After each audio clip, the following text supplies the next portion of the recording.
Stu, to be a member of the Yankees now is to be on top of the world. Except for Jose Contreras, life is empty. His happiness held hostage by Cold War politics. Ahead, outside the lines.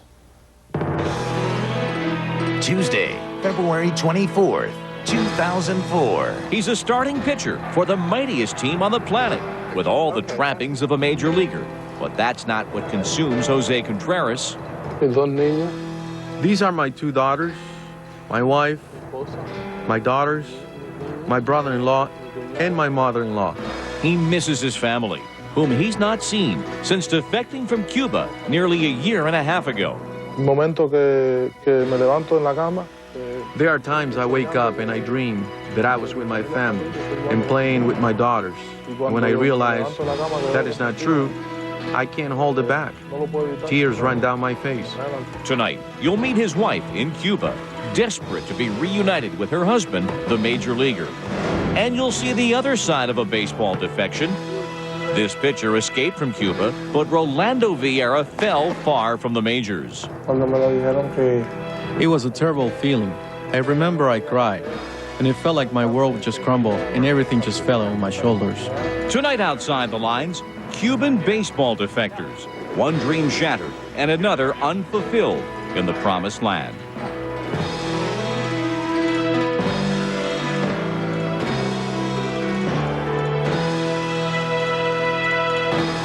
And now, reporting for Outside the Lines, Bob Lee. He pitched in 4 World Series games last October, more than any other pitcher on the Yankees. During the regular season, he won 7 games as both a starter and reliever. That first year for Jose Contreras in the United States was by any measure pretty darn good on the field. But taken as a whole, his life reflects the tension between the lure of forbidden Cuban baseball talent and the political reality still dividing 2 neighboring countries after nearly 50 years. Jeremy Schaap shows us the void that defines this Yankee pitcher's life. Jose Contreras appears to have everything a man could want. A spot in the New York Yankees rotation, a guaranteed contract worth $32 million, an Olympic gold medal, a beautiful home, expensive cars, awesome talent. He has everything except his family. There are times I wake up and I dream that I was with my family and playing with my daughters. When I realize that is not true, I can't hold it back. Tears run down my face. He's been gone for 16 months now. 16 months without seeing his wife Miriam or their daughters, who are now 11 and 3 years old. These are my two daughters, my wife, my daughters, my brother-in-law, and my mother-in-law. Struck him out! 5 years ago, when he was 27, Contreras pitched brilliantly when the Cuban national team played and defeated the Baltimore Orioles. That performance opened both his eyes and those of the scouts. I think that was a big test. For me personally, for the game I had, that gave me the sign that I was ready to pitch at that level of the game. Contreras says for 3 years he contemplated defecting. He'd seen national teammates such as Levan and Orlando El Duque Hernandez defect and thrive. If he waited too long, he'd be too old. So he walked away. From the team, from Cuba, from his family, from virtually everything and everyone he'd ever known. The most difficult thing was, first of all, the shock that I left Cuba because nobody in my family knew that I was going to leave. They felt as if I abandoned them. How often do you get to speak to your family? I speak to them every day.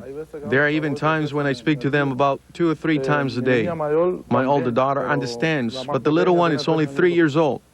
And she's always asking for me. And the only thing that I can do is talk to her on the phone.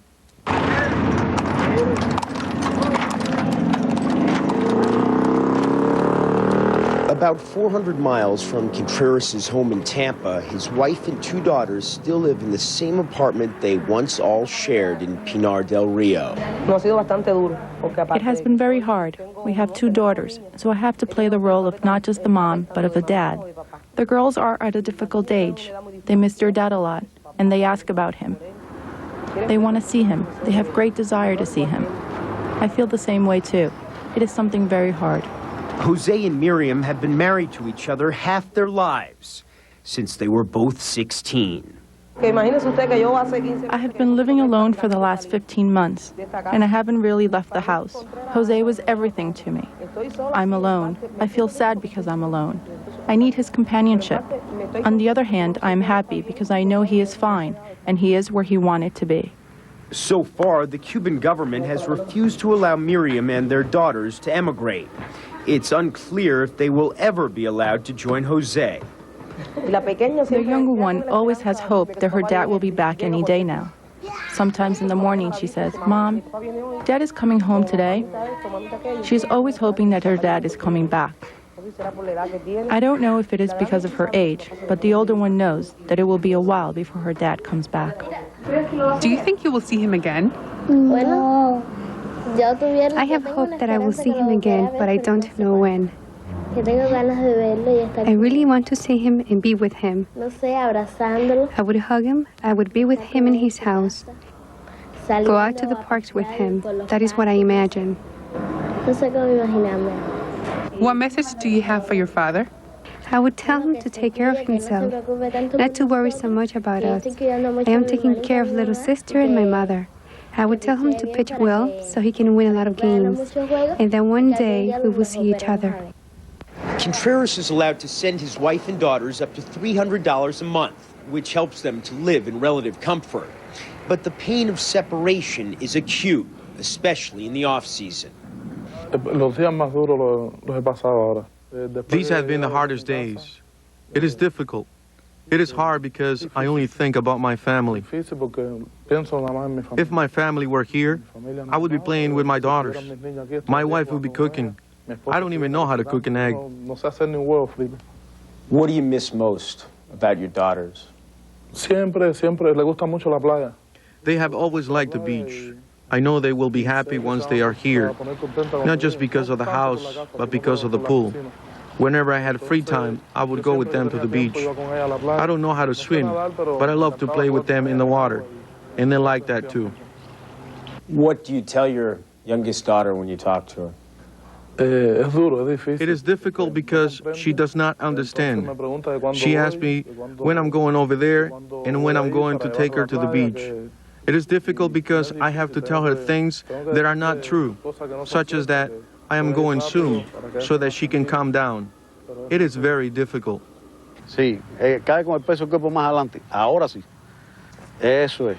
Contreras worked out every day at the Yankees training facility with his own coach, Miguel Valdez, who defected when he did. Contreras reported to spring training on February 19th.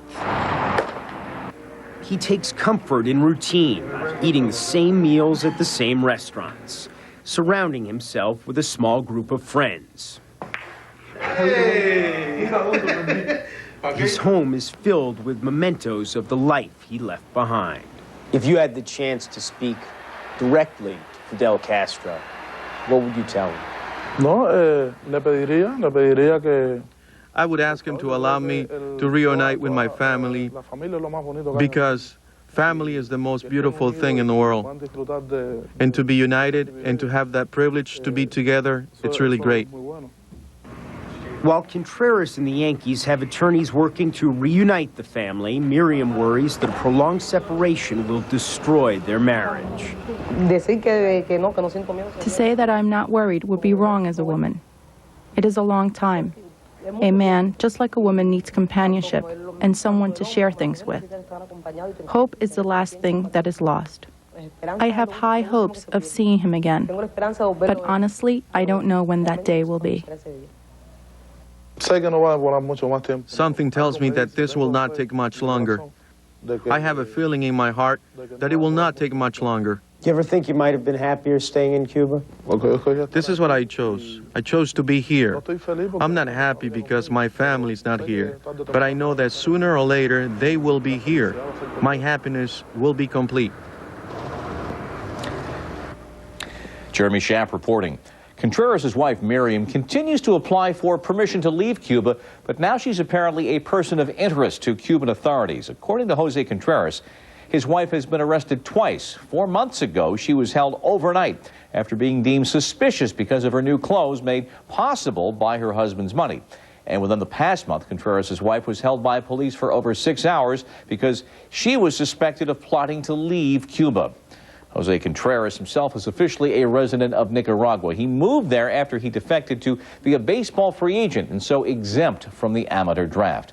He is a prosperous major leaguer, but not all Cuban defectors find such success. To be a star in Cuba, it's no guarantee of hitting it big in the U.S., this defector found out.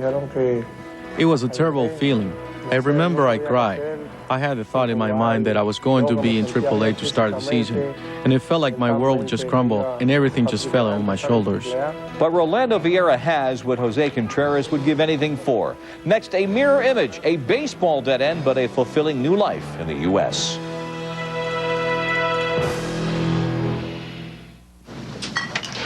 Hey! What are you doing up? Why are you looking at me like that? You don't think this is mine, do you? It's Rick's. You know, he loves flavor. He's Mr. Cold Filtered. He's into smoothness.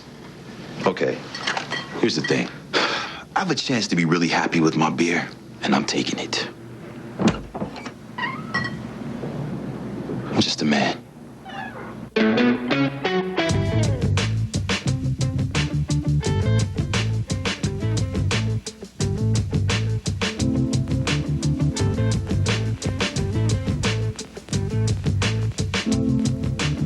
With the dollar menu, I get a lot for a little. And nobody's got a problem with that.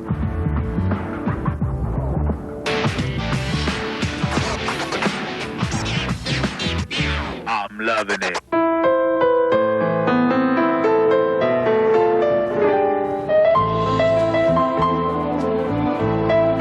Sometimes the seemingly mismatched romance between beauty and brains can produce remarkable results. Like the high-tech profile series of appliances from GE. Perhaps the smartest and most beautiful we've ever designed. Profile appliances from GE. The perfect marriage of beauty and brains.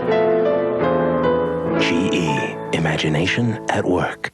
Getting my paws on those delicious s'mores used to be a whole to-do. Now Hershey's has taken their pure milk chocolate and wrapped it around marshmallow and graham cracker bits. There you go. So it's easy to get all the s'mores I want. Hershey's S'mores, a new way to enjoy a classic.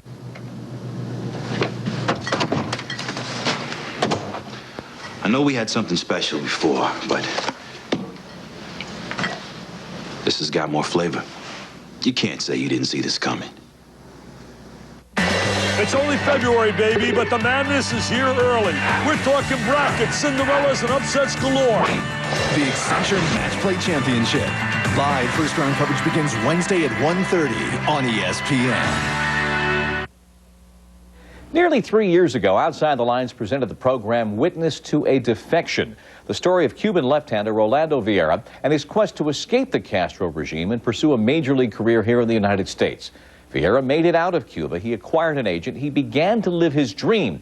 Tom Ferry picks up the story of Vieira, beginning with his selection in the 2001 draft. Rolando Vieira, cuarto pitcher que utiliza Carmona. Rolando Vieira was a starter on Havana Industriales, the New York Yankees of Cuban baseball. Intriguing enough as a prospect that, just days after defecting to the U.S. 3 years ago, he was drafted in the 7th round, sight unseen. Boston selects ID 3269, Vieira, Rolando, left-handed pitcher, Cuba. As his new team soon learned, the lefty had 5 different pitches. ¿Cuánto? 5. Oh, jeez.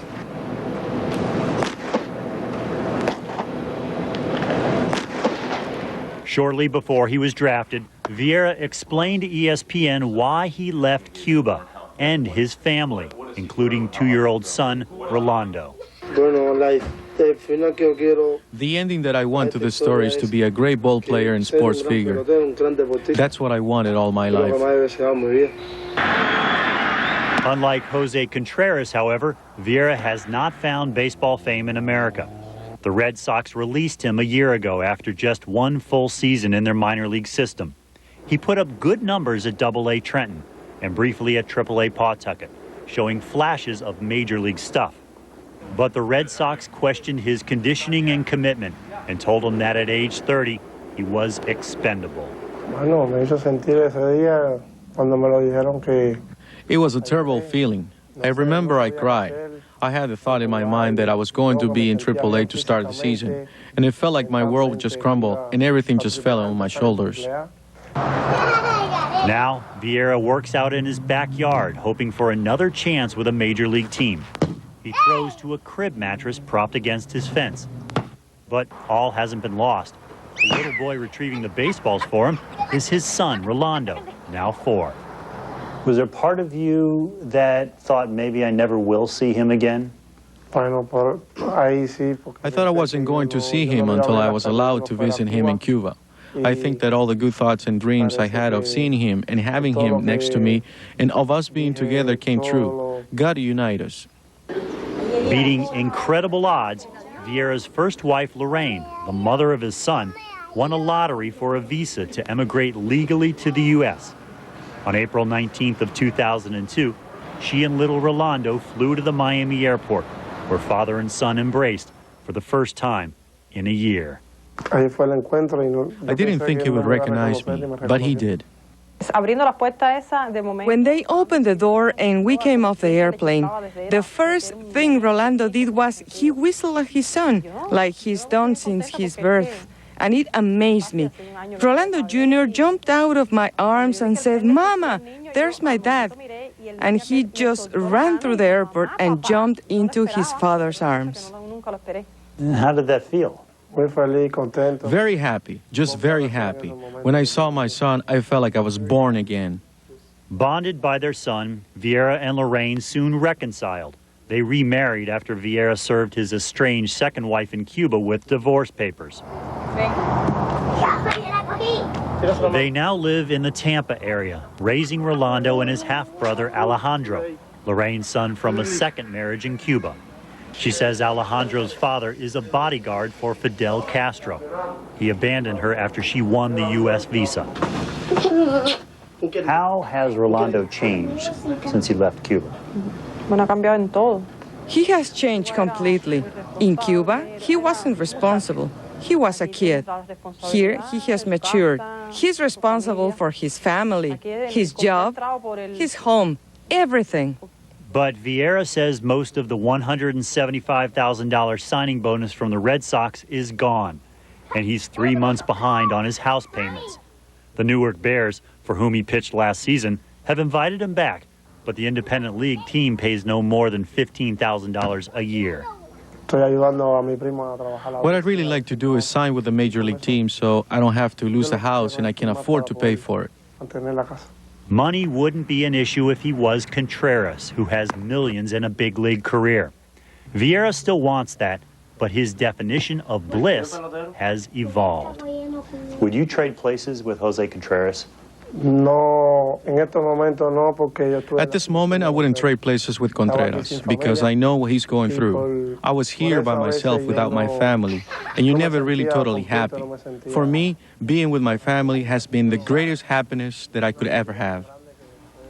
Tom Farrey reporting. Cuban baseball players, their promise and their trials. We say good evening to author Joe Connor, who has just returned from a 3-week visit to Cuba. His multi-part series appears on MLB.com. Milton Jamel is a professor of Latin American Studies at the University of Texas. He's also traveled extensively in Cuba. He's the author of the book Full Count, Inside Cuban Baseball. Gentlemen, welcome. Milton, what does recent history suggest for Jose Contreras, the chances of being reunited fairly soon with his wife here in the U.S.? Well, I think it's very difficult. Either his family wins the lottery and comes over that way, or he just has to wait till the process changes in U.S. and Cuba relations normalize, which I think is not going to happen soon. So I think it's very difficult for him. What's, to your understanding, happening socially to his family there because of his defection to here? Well, I think just the fact that she can't leave and wants to leave, and obviously he has enough money to make that happen. The Cuban government is not going to let her go, obviously, and that is extremely difficult for him. Joe, you're just back from Cuba, and the problem of defections continue. What happened while you were down there? Well, just since October, 8 players have attempted to defect, and 3 days after I arrived, Kendry Morales, many scouts consider the best position player since Omar Linares, tried to defect, and he was caught. And traditionally what happens is when these players are caught trying to flee, they're banned forever playing baseball ever again in Cuba. And for Kendry Morales, he's, what, 21 years of age? I mean, we've seen players in their pitchers in their 30s, but here's a 21-year-old kid banned? Yeah, traditionally that's what's happened, because you have to understand, guys like Contreras and Morales and anybody that flees the country, they're considered traitors. I mean, this is, after all, this is a socialist country where you walk down the street and you see a billboard and it says socialismo o muerte. Well, that means socialism or death. So, you know, these guys, you know, they think about defecting to this country, you know, your piece hit it on the head. You know, their families, what about their families? They may have defected, but then their families are stuck in Cuba. Milton, how good are these ball players now? The players in Cuba are extremely good, and we only see a few of them. We see the ones who defect, but there are 400 players that are playing in a league that we never see and scouts never see. Kendry, very few people ever got to see play, and now he's banned from baseball. So I think you just have to look at the history. There were 130 Cubans who played in the U.S., and most of them between 1947 and the early 1960s. Now, Joe, you've suggested in some of your work that their skill level's getting better. Oh, I think that they get better with age. I mean, no matter your ideology with Cuba, I mean, the trainers are renowned throughout Latin America. I mean, they have all the baseball fundamentals you want as far as the pitchers. I mean, Ray Ordonez won 3 Gold Gloves. I mean, they're fundamentally sound, and so that's not an issue at all. But at the same time, Milton, we hear politically about, of course, the problems in Cuba since the implosion of the Soviet Union, all the economic deprivations, and here their coaching of baseball is improving while everywhere else in the economy and the society, things are getting worse. Well, I think it's just because baseball is part of being Cuban, and baseball goes back 140 years in Cuba, and it was part of the independence struggle against Spain, and so it really is part of the national identity. There will always be baseball in Cuba. Joe, what's your understanding that the normal Cuban ball players, maybe ones that aren't obviously plotting to leave and defect, their view of the playing in the United States, and is this a golden goal for them? Well, you have to understand that there's 2 Cubas that I came away with. There's the public face of Cuba, which is what the government and the people say, you know, on the streets in public, and then you can get them in private. And most of what I learned in private was, you know, if the players could leave the country and enjoy freedom in the United States, they would. But the problem is they're in a government, a socialist government, where they're not allowed to speak out and express those views. But as far as baseball, they recognize that the major leagues is the holy grail. Oh, absolutely. And you know what? In private, they have tremendous respect for guys like Contreras and those that are defected. They don't look at them as traitors like the Cuban government looks at them as traitors. They look at them as idols. Wow, what courage Jose Contreras did in trying to have a better life. I wish, you know, I could do that. Milton, for those who get out and maybe don't hit it rich in the baseball lottery, as it were, as Jose Contreras, more Rolando Vieira than Jose Contreras, what do they face coming to this country? Their money runs out, and here they are in the U.S. Well, I think it's very difficult. First, they have to adjust to a new language, new culture, new country, and they still really miss being in Cuba. I mean, no matter how much they wanted to leave, they really miss Cuba, and I think that's the one thing I've learned from every defector. When I talked to Rene Arocha in 1991, it's the first thing he told me. He really missed leaving his childhood behind in Cuba. Tragedy on both sides. Joe Connor, Milton Jamil, thank you for joining us.